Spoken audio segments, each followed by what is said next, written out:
हुई है 30 के शाम में एडमिट हुई है और रात में करीब 2:40 में डिलीवरी हुआ पेशेंट का।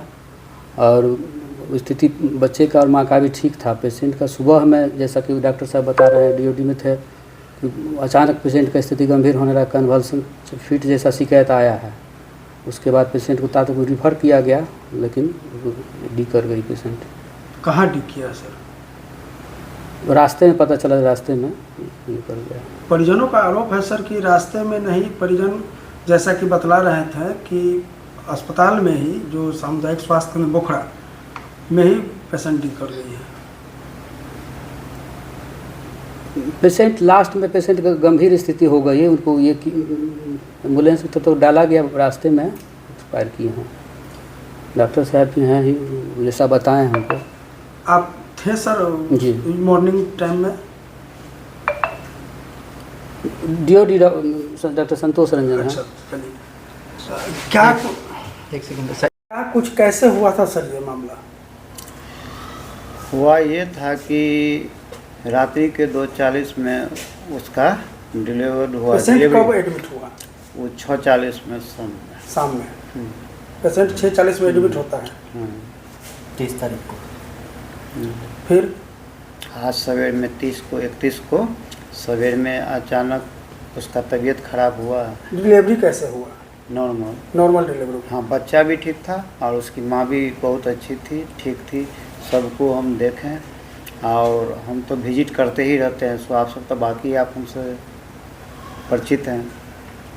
वो पेशेंट को क्या हो गया कि अचानक 2 लड़की होने के कारण उसका कुछ पेरेंट्स था, उसको कुछ कहा, हो सकता है उस वजह से कन्वल्सन आया हो, चाहे कन्वल्सन का पेशेंट थी, वो बर्दाश्त न कर सकी और डेथ हो गई। आपके कहने का मतलब कि उसको उसके ऊपर प्रेशर पड़ा और सदमा में हार्ट अटैक हो गया?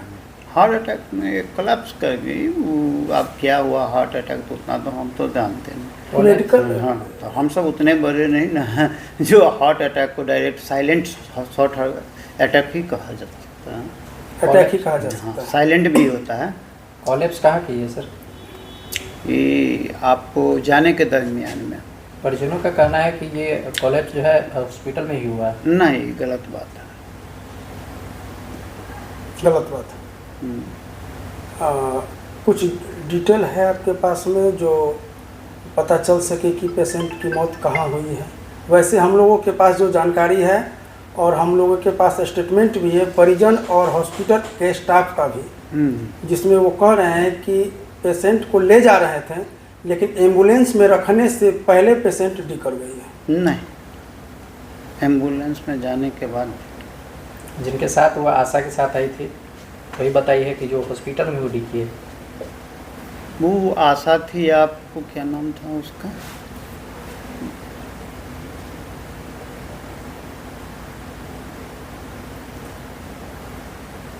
आशा कौन थे? राजन देवी। सॉरी, हाँ वही।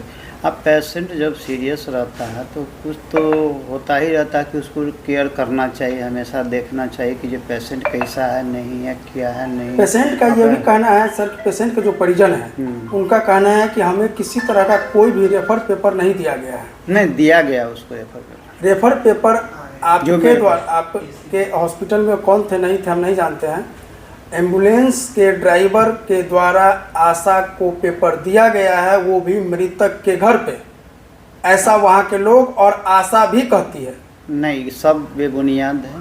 आशा क्यों झूठ बोलेगी सर? क्यों नहीं झूठ बोल सकती? आपका नहीं, हमारा कुछ भी रहे, मेरा स्टाफ रहे या कोई रहे, वो क्यों झूठ बोलेगी? अच्छा, यहाँ पर मेरे पास सबूत के तौर पर है, आपको जो हम रेफ़र किए हुए देख सकते हैं आप, कब हम रेफ़र किए हैं। नहीं, हमारे पास डिटेल्स सब। रेफर कितने बजे हुआ सर? उसको 6 बजे 5:45 के करीब में हम बोल दिए थे जो ये पेशेंट सीरियस है, उनके परिजनों को कह दिए हुए थे। तो कहें जो देखिए थोड़ा और देखिए, थोड़ा और देखिए, इसे करते करते। ड्राइवर क्या बताया, कहाँ पे डे हुआ है? ड्राइवर बताया? नहीं, ड्राइवर आप ड्राइवर से ले लीजिए, पूछ लीजिए। और रही बात जहाँ तक, तो आप ये जानने का प्रयास किए हैं कि पेशेंट डी कहाँ किए थे? हाँ, हम किए हैं। तो कहीं यहाँ से बाहर आउट में किया। आउट में और कोई जगह जो? हाँ, कैंपस से निकल गई हुई थी। कैंपस से निकलने के बाद